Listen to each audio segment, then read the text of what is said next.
喺塑膠使用同廢棄物管理方面，呢啲唔可以回收嘅包裝，唔單止增加咗垃圾堆填區嘅負擔，亦都會對生態系統造成長期嘅污染。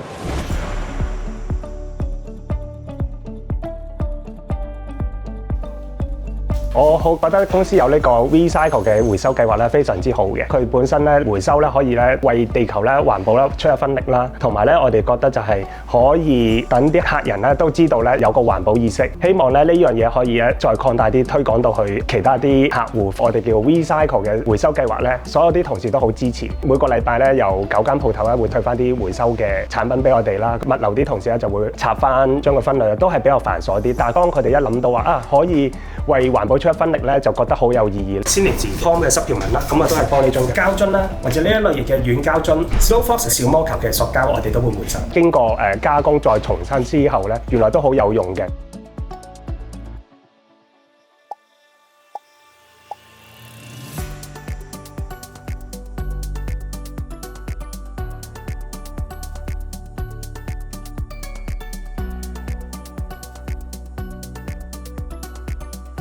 呢個箱係去邊㗎？準備去尖沙咀塘。